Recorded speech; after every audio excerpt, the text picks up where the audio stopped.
What sticks out to you this morning?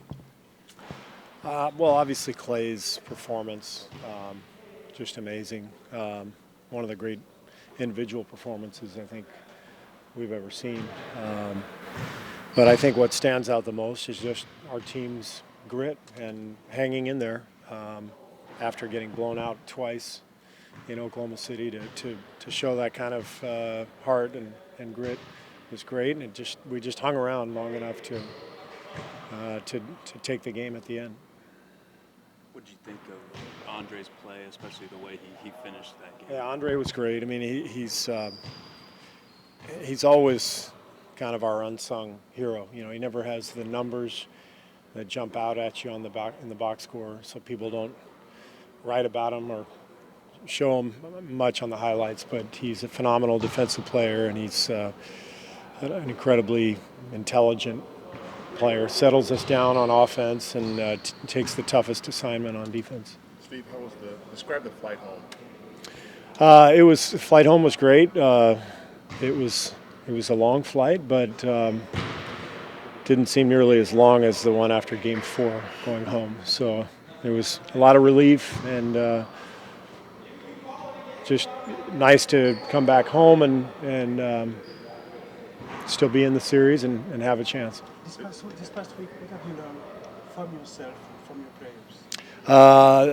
I haven't learned anything from myself, but I've learned that our players are tough. They're mentally tough. I don't know if I really learned that. I already knew that, but they firmly confirmed that. Correct. So it was great. It's been a great comeback, but now we still have to play. We still have another game.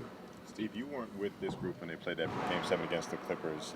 Has there been any discussion about that or the lessons learned from that? If there has been, it would have been between the players. Our staff, none of the staff was here. Well, actually, Chris DeMarco was here, but everybody else was new after that. So we haven't discussed that.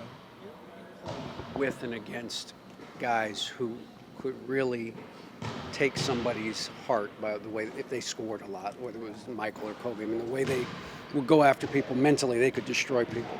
And Andre always has to guard that guy. How difficult a job do you think that is, and how difficult a job is it for him?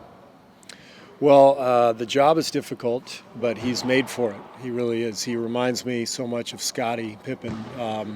His body type, his intelligence, his ability to read what's happening at both ends, but particularly on defense, the instinct is there, and Andre, he knows that's going to be his job, and he's always up to the task. I don't think it could be that fun. Honestly, it can't be that fun to have to chase these guys around and try to stop them, but he does as good a job as anybody, I think. Does that allow you to let him freelance a little bit more than you might let somebody else freelance defensively? Yeah, I mean, Andre is he's our smartest defender. It's rare to see him be in the wrong place, and so if you put him in a kind of a rover role, center field role, he can see everything. But when you're playing Durant, there's not a whole lot of freelancing because you got to stay attached to him. So he does a great job, and he knows that just like all great defenders, Bruce Bowen was like this. You just try to make it as difficult as possible, and guys like KD are going to get their points. You just try to force them to hit tough shots and don't get discouraged when they make them. You played in a couple Game 7s yourself, but what memories stick out for you, particularly 98 when you guys knocked out the Pacers? Well, it's great to be at home for Game 7. It's everybody sort of approaches it differently. I think according to your own personality, you can be nervous, you can be overhyped, you can be excited. But the biggest thing is you just remind yourself it's a game. You got to approach it the same way you approach other games. Keep it simple, do your job, and try to enjoy it. Have some fun. It's even though the game carries a lot of weight, and we're all desperate to win on both sides, you have to keep some perspective too. It's not the end of the world one way or the other. It's a basketball game. Go out and enjoy it, embrace it, and whatever happens, happens. How do you manage to do that? You've mentioned fun a lot, and with all the pressure and your jobs are at stake in a way. How do you create an area to have fun in basketball? I think just having players who already have a pretty good life perspective, have good balance in their lives, families, they understand, and it's easy to lose perspective at times with the pressure and the attention from the media, from the fans, everything else. But when you have guys who kind of get it, you're able to sort of pair all those other things off. You peel off the sides and you go, yeah, this is a basketball game. This is what we get to do for a living. They pay us a lot of money to do it. We're blessed. We're lucky, and so this is stuff we should embrace. And when you look back on it years later, I mean, I think about my 3 Game 7s, and I remember being nervous and excited, and I wish I could go back and play another one. Steve, what's it like to coach 2 players who don't appear to lose their confidence after they've missed several shots?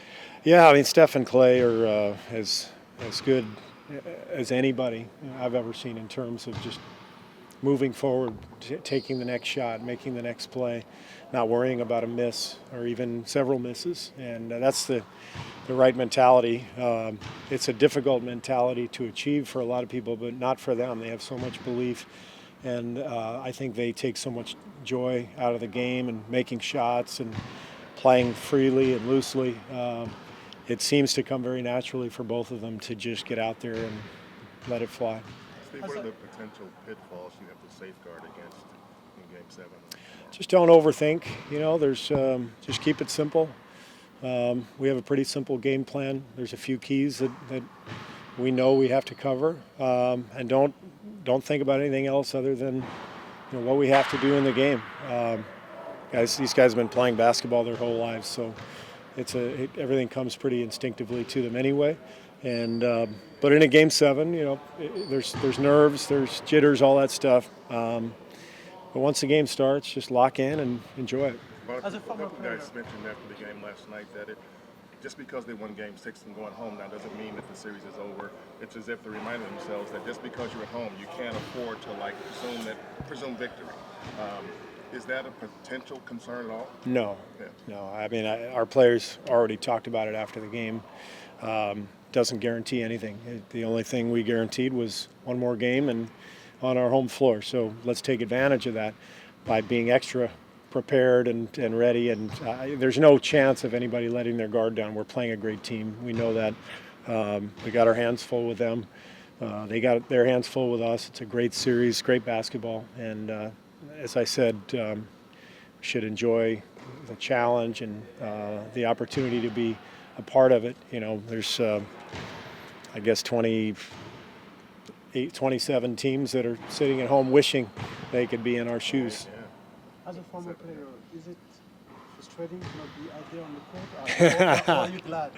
I can barely walk anymore, so. I mean, like knowing that the kind of player that you were, is it frustrating to coach these games? Or? No. I mean, it's. I have great memories of playing, and I do miss those days. But I had more than my fair share of opportunities to play, and we all get older, we move on, and now I'm doing something that I love, and it's fun to be a part of this team and take on this challenge. How different is the joy? It's different as a coach. It's you're thinking more about your players than yourself. As a player, you think about yourself. How do I prepare myself to play in this game? How do I get myself in the right frame of mind? And as coach, you're thinking about all your guys and trying to help each and every one of them. You started Andre in the second half last night. Is that something you could see from the opening tips? I don't know. We did it. We've never done it. Never changed at halftime. Last year, obviously, we started Andre in the finals for a few games, but we just felt like it made sense given the circumstances. I don't anticipate doing it to start the game tomorrow, but we're going to meet as a staff here in a few minutes, and we'll talk about all those things. Did you mostly give the guys a day off their legs today? Yeah, they have the day off. We're not going to watch film. It's a day to just re-energize and get treatment, get sleep, relax, and for Andre and Steph, they can watch some golf on their couch, and everybody else can get outside, get some sunshine, hopefully, and get ready for tomorrow. How important is the coach for Game 7 mentally? How important is what mentally is for me, for the players? What you bring to the players?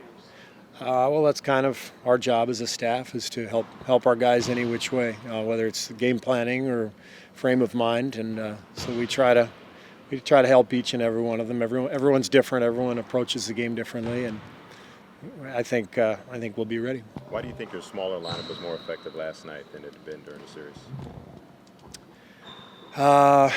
We didn't go to it until late. I mean, we did it a little bit in the first half, but I just think we battled harder on the glass. We were able to chase down more rebounds. I think Steph looked better last night. He looked bouncier. He looked livelier. Obviously, Steph is a huge part of our small lineup. We have to hit shots with that lineup for it to really work, especially against these guys, because their small lineup is lethal as well, but big. If that makes sense, it's a big small lineup. So it's a tough team we're playing against. They present so many challenges, and every night has been a little different. And they're very well coached. They're throwing wrinkles at us all the time, and we're trying to respond to that. And it's been a great series. Would you consider the team's victory as a team effort? Will I consider? Would you consider the team victory as a team effort, as a teamwork? I didn't quite get. Would I consider The team's victory, what happened yesterday, you guys won as a team. As work? yeah, I mean, it was a team. It was a team effort. I mean, everybody contributed. The guys on our bench were so energetic, and I thought that helped fuel our team. Just that joy and that passion that we have to play, and the bench guys picking everybody up. So it was a good night. Steve, you mentioned momentum last week and just getting one win back to get that. I mean, do you feel 2 games and 2 wins that you had to have coming back here, you have that a little bit? Yeah, down 3-1, you have to approach it like win the next one and try to swing things your way, and we've done that, and we got obviously a big one last night to stay alive, and now we've got some momentum, but it can work in reverse. One game changes everything, and we've got to come out and play our game, play well to finish the series out. Great. Thank you. Thank you.